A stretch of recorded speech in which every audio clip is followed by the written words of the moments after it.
Oke, saudara Afif, ini lagi ngapain nih? Ini kita hari kelima, buka lahan. Nah, kebetulan kita kedatangan tamu Ilham Supriyadi yang bisa kita panggil Asep, Kang Asep. Nah, itu dia sekarang mau pengambilan pH tanah untuk mengukur bagaimana sih keadaan pH tanah di kebun yang akan kita garap ini. Oke, ini gimana Kang Asep? Gimana Bang? Jadi kalau untuk pH, bagusnya kalau ladangnya kan posisinya kayak gini kan persegi panjang.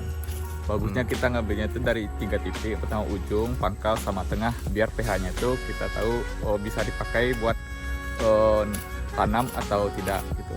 Jadi, makanya diukur dulu pH-nya. Nanti kalau terlalu basah itu nanti bakal malah meracuni tanaman sendiri. Kayak gitu. Jadi sekarang tahapan kita bikin lubang dulu.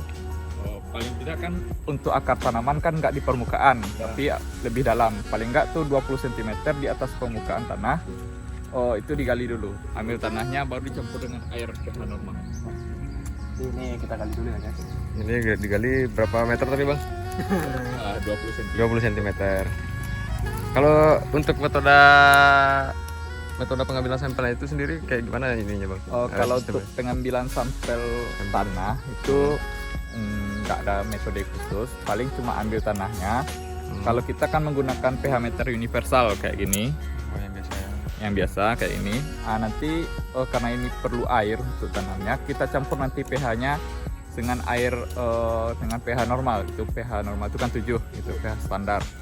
Nah, jadi nanti nggak usah terlalu banyak airnya. Nanti kalau terlalu banyak itu malah mempengaruhi lagi. Jadi secukupnya aja dimasukkan tanah, lalu dites pH-nya. Nanti dibandingkan dengan indikator yang ada gitu. Berarti kan medianya adalah setelah pengambilan tanah kita pindahkan ke wadah gitu ya? Ke wadah dulu. Ke wadah, terus kita pakai air.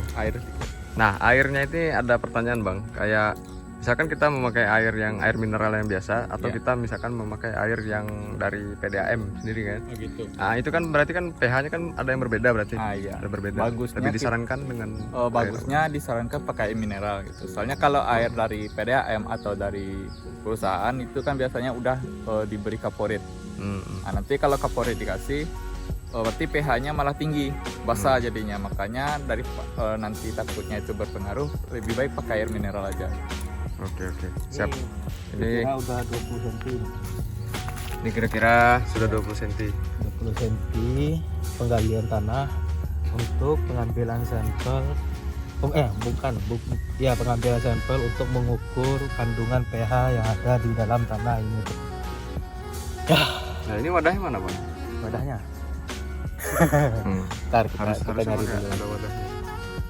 Yang penting ini kita udah bikin lubang titik pertama di ujung, dan kita berbatasan dengan musola.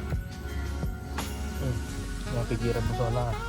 Jadi di sini 1, kata Kang Asep tuh 3, pinggir, tengah, sama pinggir lagi. Nah, kalau buat pinggir sini nih titik pertama, titik tengahnya di sana tuh, sama di ujung lagi, satu lagi.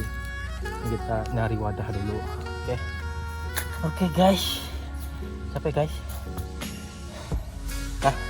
Ya. Jadi kita udah dapat wadah. Ini kedalamannya ya udah lebih dari 20 cm lah kira-kira. Jadi kita ambil sampelnya segini ya, cukup sama titik ini. Nanti ini seperti sampel 1 tanah di ujung contohnya.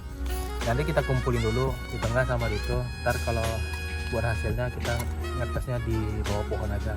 Oke. Oke. Segitu cukup ya? Apa kurang? Cukup. Ini berarti titik pertama pengambilan sampel. Oke. Sip. Andalan. Yap. Jadi ini untuk sampel keduanya Di digali tengah. sama Afif. Ini tadi ujungnya di sana. Nah, sekarang kita ngambil posisi tengahnya. Kita gali dulu sekitar 20 cm. Nah, tadi sampelnya di situ tuh. Sampel pertama tuh di sekitar titik ujung. musola. Kita ambil itunya. Nah, ini sampling. sampel kedua. Ini sampel kedua. Kita gali dulu. Gali dulu aja ya. ini buat sampel kedua kita masukkan lagi ke dalam wadah. Oke. Ini ngambilnya di kedalaman 20 cm kurang lebih. Oke. Sip, sampel kedua.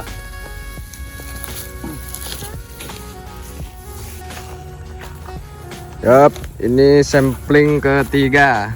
Nah, selamat Bang Asep sudah mengelilingi ladang. Ini baru 3000 meter ya, belum 1 hektar. Apalagi yang 44 hektar. Wah, buset.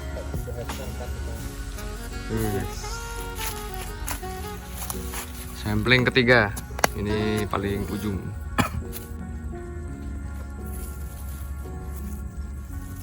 Siap, silakan diambil Bang Afif.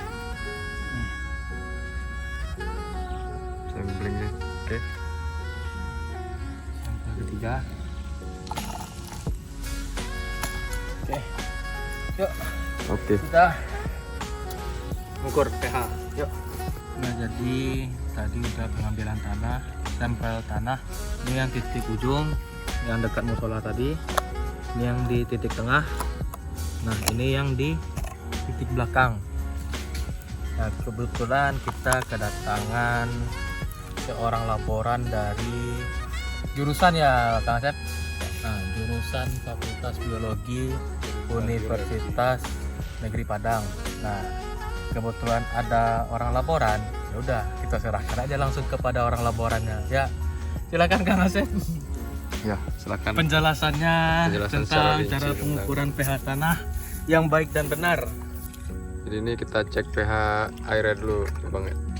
Ya, cek pH dulu. Cek pH air.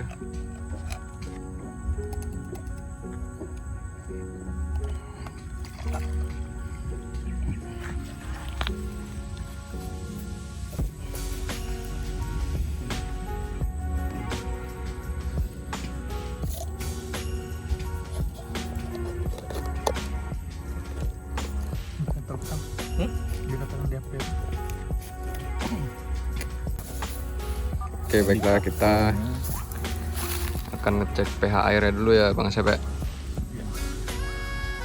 Indikatornya itu ada di handphone. Kita lihat di sini, menyesuaikan warnanya, kira-kira berapa pH-nya. 6. Sekitar 6 pH air ya. 6. 6 itu termasuk asam lemah. pH 6 termasuk apa Bang? Asam lemah. Asam Itu lemah. bagus untuk tubuh enggak, Bang? Kalau untuk pH 6 sampai pH 8 tubuh masih mengkondisikan. Tapi ketika lebih dari itu, apalagi yang kebasa kuat, itu kan indikasi racun untuk tubuh gitu. Jadi kebanyakan racun-racun kayak sabun gitu. Sabun itu kan racun bagi tubuh. Itu kan pH-nya pH kuat. Tapi Termasuk kalau untuk asam kayak jeruk, jeruk kan pH-nya rendah, mungkin bisa 4 atau 5. Tubuh masih bisa gitu. Jadi Ya, kalau tubuh lebih menyesuaikan untuk yang asam daripada dibanding yang basah. Kalau menurut teorinya sih gitu.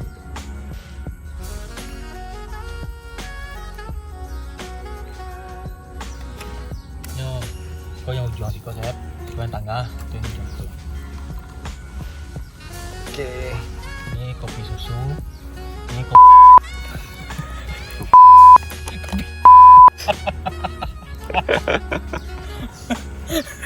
Cakam. Prep. Ini kopi asli. Ini kopi kopi asli. Kopi asli. Nah, ya. Surya sebatang. Wih, mantap Bang. Apalagi di sini nih, di ladang ini. Aduh. Tuh Bang Dol tuh. Bang Dol yang baru sudah.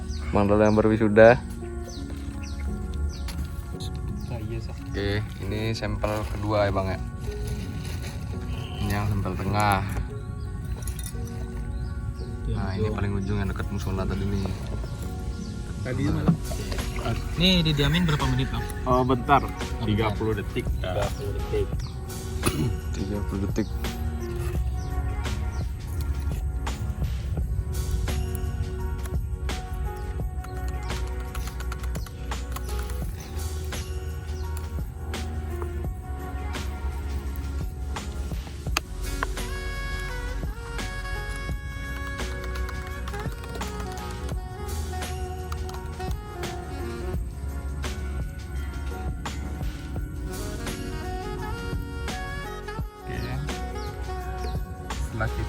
Setelah kita uji diteteskan ke pH meter, itu pH tanahnya baik dari ujung, tengah atau pangkalnya itu sama-sama di pH 6. Seperti cocok lah buat untuk media penanaman gitu. pH-nya rata-rata 6 ya bang. pH-nya rata-rata 6.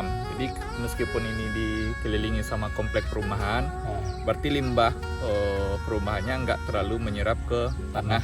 Mungkin ada pertanyaan mungkin dari netizen nanti nih bang, yang masalah yang apa? Ini kan namanya kertas pH ya. Kertas pH universal. Ini kan tadi kan dicampur dengan tanah ini tadi kan, tanah sama airnya tadi kan. Itu kan warnanya itu kan nyatu ke sini nih. Yang tadi tuh. Jadi kan kayak apa kurang presisi apa gimana nya, terus tadi disiram kan. Terus jadi disiram gitu. Siram yang tadi itu cuma buat membersihkan tanah yang nempel, Oh, gitu, tanah yang nempel bukan ya. untuk yang lain. Jadi kan ketika dicocokkan di awal kan tanahnya masih nempel. Jadi dikeringkan dulu, lalu dibilas sama air yang sama. Air yang sama. Ya. Jangan sampai air yang berbeda, nanti mempengaruhi pada pH meternya. Berarti kesimpulannya 6 ya bang ya.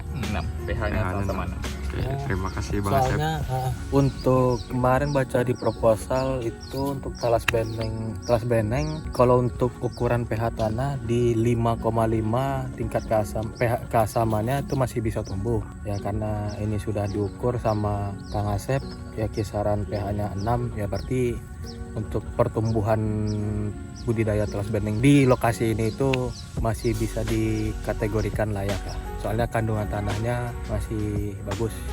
Oke, kembalikan lagi ke Kang Asep. Oke, udah.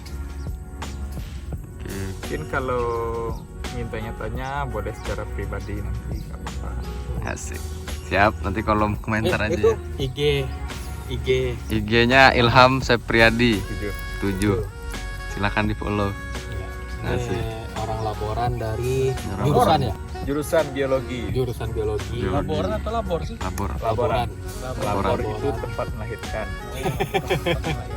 Laboran.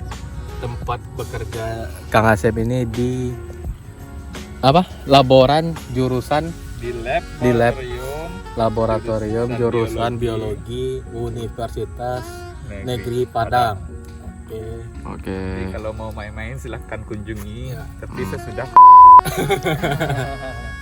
Yang mau ngecek, yang barangkali ada yang mau ngecek apa aja yang bisa dicek sana Kang kalau Asep? di labnya kalau di lab sendiri pun banyak yang mau dicek. Ya tumbuhan ya kan. Baik, labnya kan masing-masing berbeda. Itu ada hewan, ada tumbuhan, anatomi, ekologi, dan banyak lagi. Terima kasih juga buat Kang Asep yang sudah meluangkan waktunya buat mampir di ladang kami, yaitu ladang Papa Cili Hunter. Semoga ladang ini bisa berkembang dengan baik, budidaya talas beneng di Amin. Sumatera Barat.